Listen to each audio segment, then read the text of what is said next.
RTP. Eduardo Peña, presidente del directorio del Banco Ban Ecuador. Eduardo, doctor Peña, bienvenido. Saludos también a la cumpleañera María Fernanda. Gracias, doctor. Buenos días. ¿Cómo va el Ban Ecuador, en su época llamado Banco Nacional de Fomento? Bueno, vamos bien, te cuento. Nosotros este año pensamos colocar un poco más de 720 millones de dólares. El año pasado colocamos 670 más o menos. Es decir, un crecimiento en colocaciones interesantes. Y tenemos unos productos que espero poderlos conversar más adelante. Quiero hacer un breve comentario sobre el tema del doctor Osvaldo Hurtado, que fue un presidente del siglo pasado, y la realidad es una realidad harto diferente a la que vivimos hoy. Cambiado sustancialmente. Hoy el gobierno actual tiene esta guerra contra el narcotráfico y el terrorismo que no existían en las épocas en que el doctor Hurtado sustituyó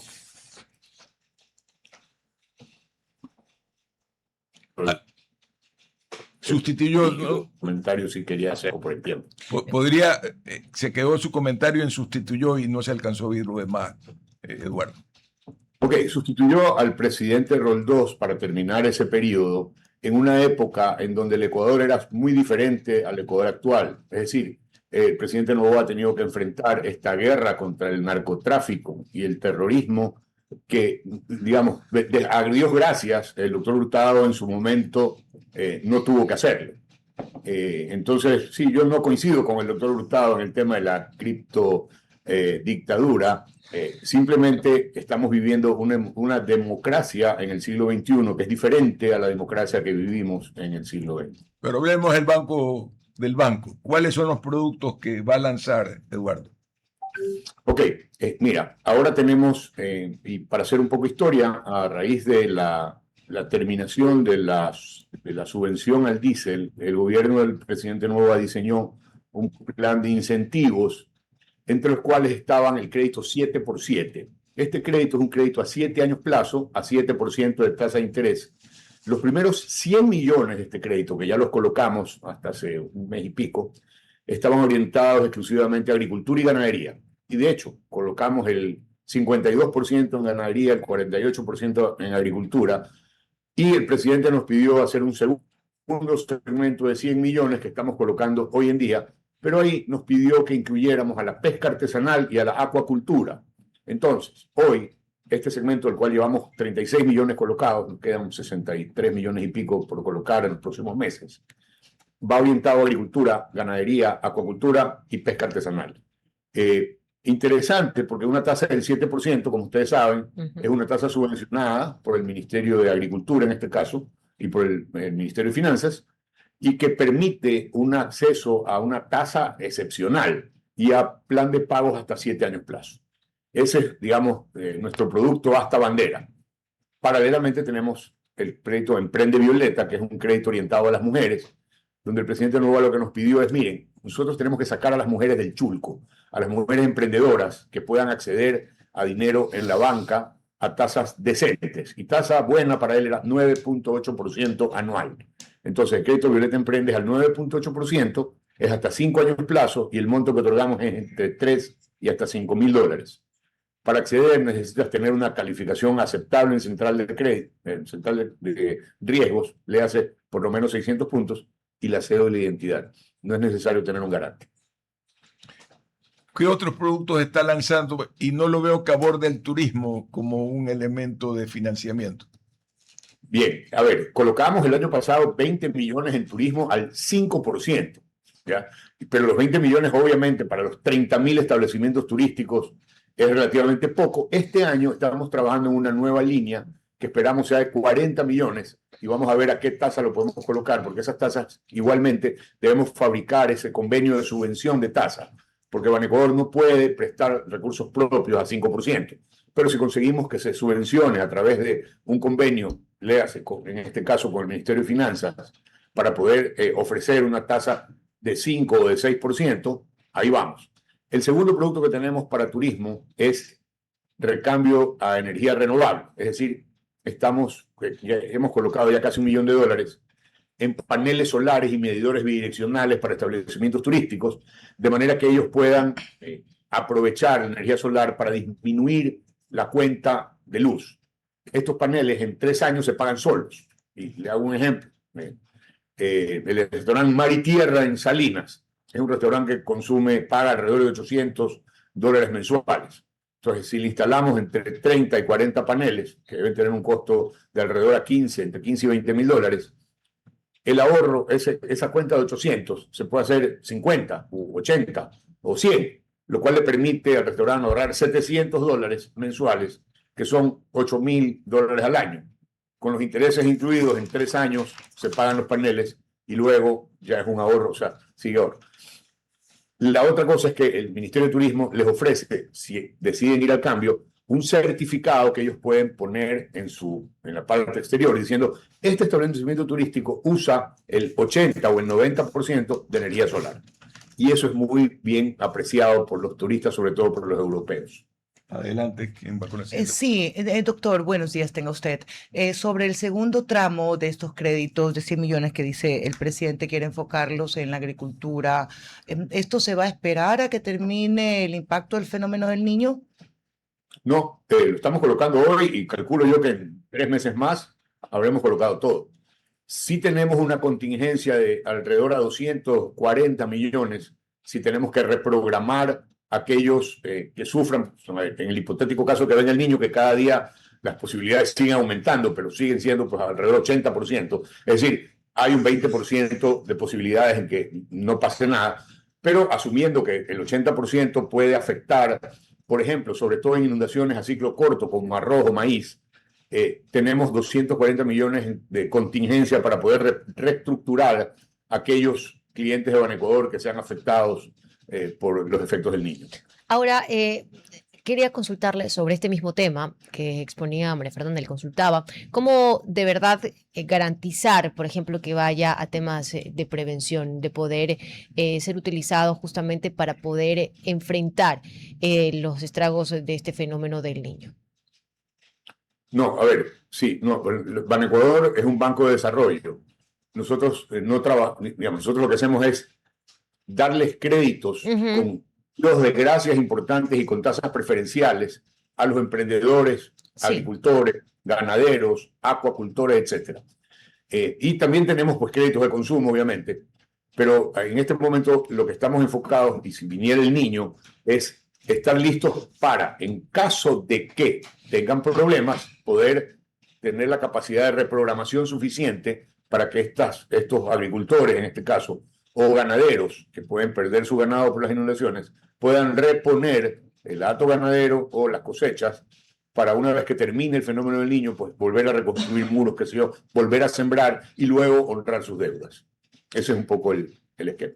Amén. Considerando que Banecuador nació igual en teoría para democratizar el crédito, le pregunto, ¿cómo ustedes pueden medir si realmente ese crédito está llegando a los pequeños productores o a quienes ya tenían acceso, digamos, al sistema financiero? ¿Cuál es el indicador que les permite a ustedes confirmar que eso en efecto sea así? Ok, números. A mí me gustan los números. Mire, le voy a hablar de atomización. Okay. Nosotros hemos colocado ya 134 millones en 7x7. El promedio del crédito anda por los $10,600.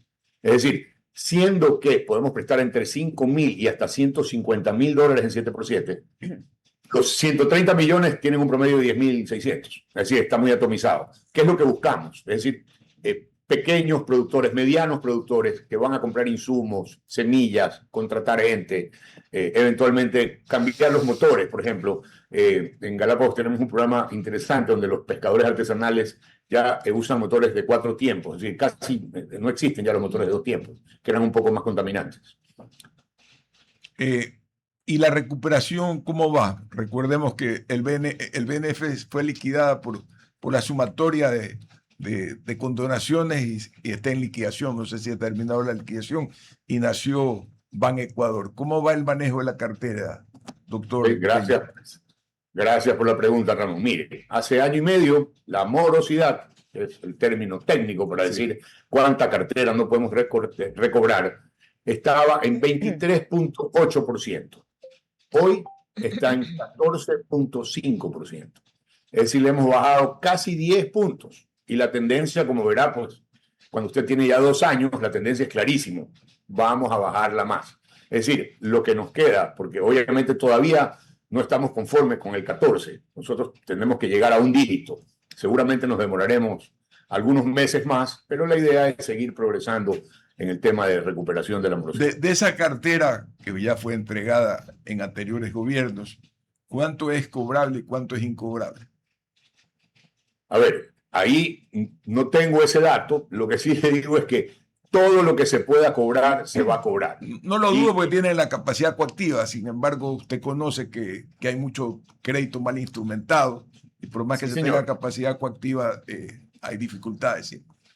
No, a ver, sí hay alguien por ahí, hemos encontrado algunos sinvergüenzas que decidieron entregarle a Banecuador como colateral un bien sobrevalorado, para lo cual pues sobornaron al evaluador y sobornaron al gerente eventualmente y al ejecutivo de cuentas.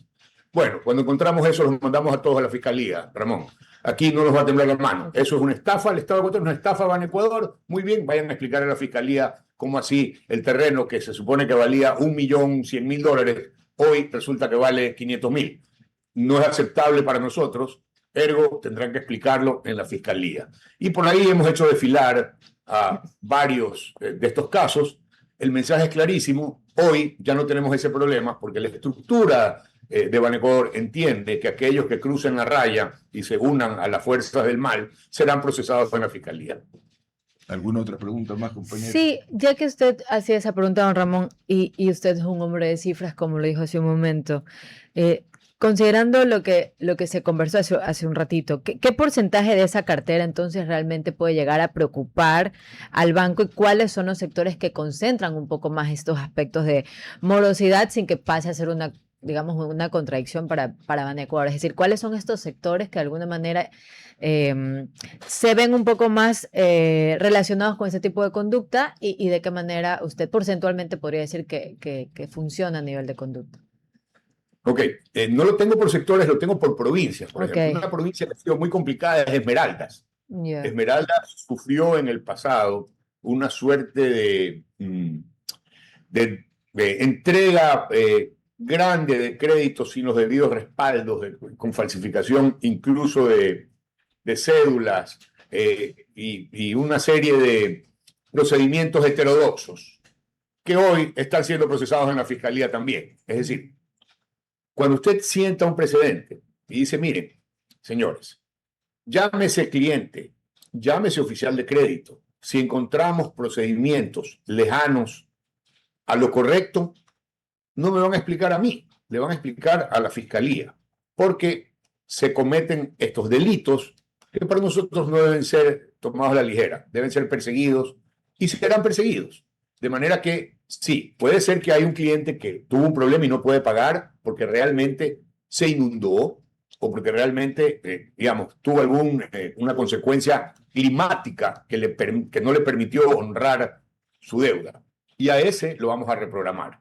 De hecho, cuando tuvimos alivio financiero el año pasado, pudimos reprogramar a muchísimos clientes a los cuales les perdonamos los intereses en el alivio y les reprogramamos el capital. Pero algunos de ellos sí nos dijeron, no, a mí me vas a coactivar. Y le dijimos, no, aquí hay reprogramación, no hay coactiva. Porque en esos casos determinábamos que los bienes, pues, en ese momento todavía no valían lo que valía la deuda. Pero si te perdonamos los intereses, es lógico que la buena voluntad te permita reprogramar. Bueno, todos reprogramaron. Y hoy esos reprogramados que ya han estado pagando, los bienes que estaban en garantía ya empiezan a equivaler a la deuda. Entonces, ahora sí les interesa pagar. Eso ha sido un fenómeno bastante llamativo dentro de las cuentas de Banecuador. Bueno, gran experiencia la que está cogiendo Eduardo ahí. Un abrazo Gracias. a la distancia. Gracias por la entrevista y felicitaciones a la cumpleañera con sus 40 vueltas. 46. 46. Que no lo robe ningún año. No. Vamos al corte comercial. RTP